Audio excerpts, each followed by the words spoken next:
अभी आपने मुख्य वक्ता की आवाज़ में मुख्य वक्ता से ये सुना कि किस तरह से लेखिका ने इस पुस्तक को पिरोया है, सजाया है। अब हम इस पुस्तक को देखेंगे।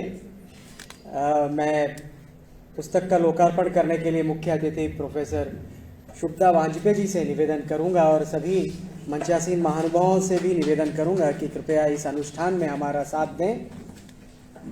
समकालीन साहित्य विमर्श, लेखिका डॉक्टर गुर्रम कोंडा नीरजा।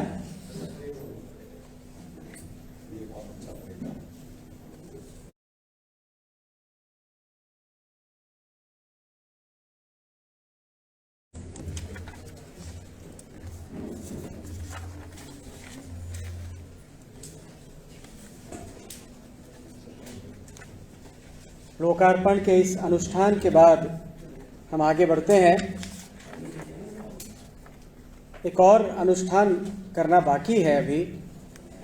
इस पुस्तक की प्रथम प्रति लेखिका अपने गुरु प्रोफेसर ऋषभदेव शर्मा जी को समर्पित करना चाहती हैं। वैसे पुस्तक में लिखा है माता पिता को समर्पित, और अभी पहली प्रति जो है अपने गुरु को समर्पित करना चाहेंगी। लेखिका से मैं आग्रह करूंगा, कृपया पहली प्रति, समकालीन साहित्य विमर्श की पहली प्रति प्रोफेसर ऋषभदेव शर्मा जी को समर्पित करें। बोलना चाहते हैं। बहुत बहुत धन्यवाद माले जी। मैं इसका समर्पण वाक्य पढ़ना चाह रही हूँ।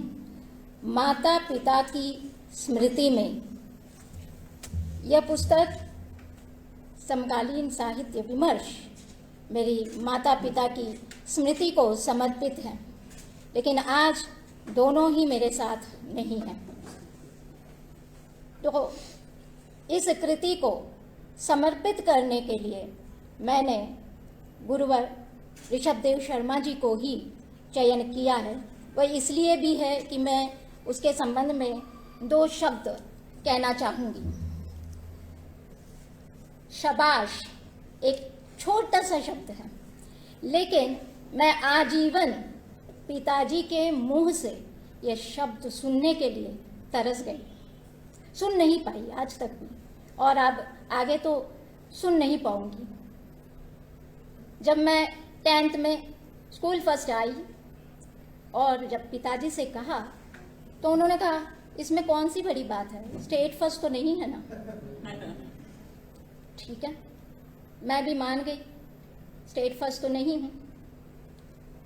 फिर मेरी यात्रा शुरू हुई साइंस से, फिर मैं हिंदी साहित्य में आ गई। एमए में स्वर्ण पदक प्राप्त किया, और उस समय मैंने कहा कि पापा एमए में स्वर्ण पदक लेकर आई। उन्होंने कहा इसमें बड़ी बात क्या है। हिंदी तो है। ऐसा तो नहीं कहा, लेकिन उन्होंने हिंदी तो है ऐसा तो नहीं कहा, लेकिन उन्होंने कहा कि स्वर्ण पदक हासिल करना तो बड़ी बात तो हुई नहीं।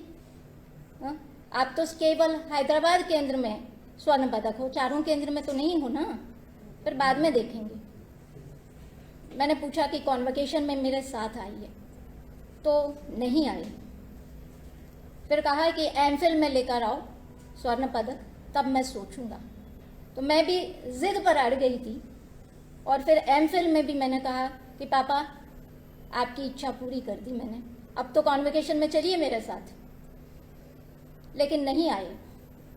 ऐसे ही पीएचडी भी हो गया और इतनी सारी उपलब्धियां भी है मैंने हासिल की, लेकिन कभी भी पिताजी के मुंह से शाबाश नहीं सुना।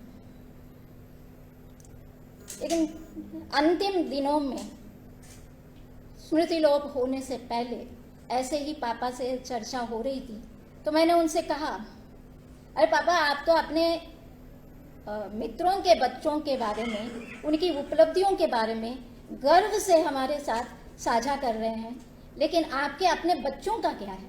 कभी आपने तो एक बार भी शाबाश किसी को नहीं कहा। तब पापा ने कहा मुझे इसकी आवश्यकता मुझे महसूस ही नहीं हुई, क्योंकि मुझे पता है तुम क्या हो और तुम क्या कर सकती हो। और उन्होंने एक और बात मुझसे उस दिन कही कि जिसके पीछे और साथ में ऋषभदेव जी जैसे गुरु हो, उनको शाबाशी कहीं और से सुनने की आवश्यकता ही नहीं है। वे मेरे पापा जी ऋषभदेव जी को बहुत आदर करते हैं। ज्यादा बोलने की जरूरत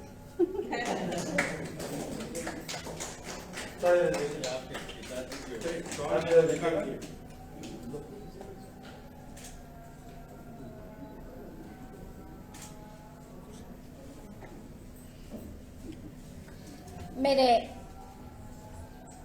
उस समय मैंने पापा का जो प्यार है वो समझ नहीं पाई, और जब तक मैं समझने लगी तो आज वे मेरे साथ नहीं हैं। लेकिन उनकी जो स्मृति है उसको समर्पित इस पुस्तक समकालीन साहित्य विमर्श को मैं श्रद्धेय प्रोफेसर ऋषभदेव शर्मा जी को समर्पित कर रही हूँ।